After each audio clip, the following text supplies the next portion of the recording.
قاف نام آغاز ہی کے حرف قاف سے ماخوذ ہے، مطلب یہ کہ وہ سورہ جس کا افتتاح حرف قاف سے ہوتا ہے۔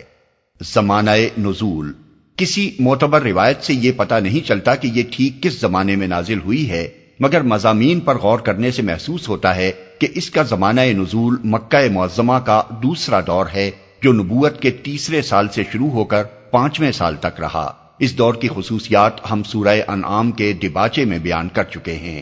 ان خصوصیات کے لحاظ سے اندازاً یہ قیاس کیا جا سکتا ہے کہ یہ سورہ 5ویں سال میں نازل ہوئی ہوگی، جبکہ کفار کی مخالفت اچھی خاصی شدت اختیار کر چکی تھی، مگر ابھی ظلم و ستم کا آغاز نہیں ہوا تھا۔ موضوع اور مباحث معتبر روایات سے معلوم ہوتا ہے کہ رسول اللہ صلی اللہ علیہ وسلم اکثر عیدین کی نمازوں میں اس سورہ کی تلاوت فرمایا کرتے تھے۔ ایک خاتون ام ہشام بن حارثہ جو حضور کی پڑوسن تھی بیان کرتی ہیں کہ مجھے سورہ قاف یاد ہی اس طرح ہوئی کہ میں جمعے کے خطبوں میں اکثر آپ کی زبان مبارک سے اس کو سنتی تھی۔ بعض اور روایات میں آیا ہے کہ فجر کی نماز میں بھی آپ بکثرت اس کو پڑھا کرتے تھے۔ اس سے یہ بات واضح ہے کہ حضور کی نگاہ میں یہ ایک بڑی اہم سورت تھی، اس لیے آپ زیادہ سے زیادہ لوگوں تک بار بار اس کے مضامین پہنچانے کا اہتمام فرماتے تھے۔ اس اہمیت کی وجہ سورہ کو بغور پڑھنے سے بآسانی سمجھ میں آ جاتی ہے۔ پوری سورہ کا موضوع آخرت ہے۔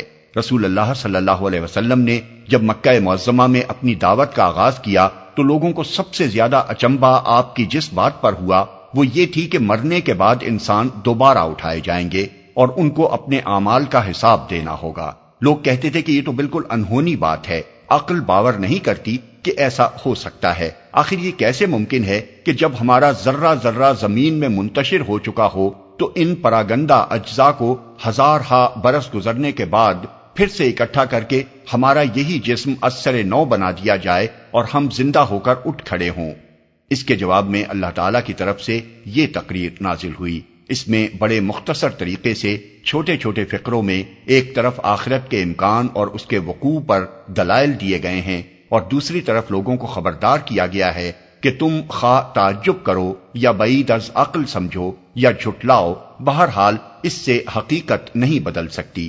حقیقت اور قطعی اٹل حقیقت یہ ہے کہ تمہارے جسم کا ایک ایک ذرہ جو زمین میں منتشر ہوتا ہے اس کے متعلق اللہ کو معلوم ہے کہ وہ کہاں گیا ہے اور کس حال میں کس جگہ موجود ہے۔ اللہ تعالیٰ کا ایک اشارہ اس کے لیے کافی ہے کہ یہ تمام منتشر ذرات پھر جمع ہو جائیں اور تم کو اسی طرح دوبارہ بنا کھڑا کیا جائے جیسے پہلے بنایا گیا تھا۔ اسی طرح تمہارا یہ خیال کہ تم یہاں شترے بے مہار بنا کر چھوڑ دیے گئے ہو اور کسی کے سامنے تمہیں جواب دہی نہیں کرنی ہے، ایک غلط فہمی کے سوا کچھ نہیں ہے۔ امر واقعہ یہ ہے کہ اللہ تعالیٰ براہ راست خود بھی تمہارے ہر قول و فعل سے بلکہ تمہارے دل میں گزرنے والے خیالات تک سے واقف ہے، اور اس کے فرشتے بھی تم میں سے ہر شخص کے ساتھ لگے ہوئے تمام حرکات و سکنات کا ریکارڈ محفوظ کر رہے ہیں۔ جب وقت آئے گا تو ایک پکار پر تم بالکل اسی طرح نکل کھڑے ہوگے جس طرح بارش کا ایک چھینٹا پڑتے ہی زمین سے نباتات کی کونپلیں پھوٹ نکلتی ہیں۔ اس وقت یہ غفلت کا پردہ جو آج تمہاری عقل پر پڑا ہوا ہے تمہارے سامنے سے ہٹ جائے گا اور تم اپنی آنکھوں سے وہ سب کچھ دیکھ لوگے جس کا آج انکار کر رہے ہو۔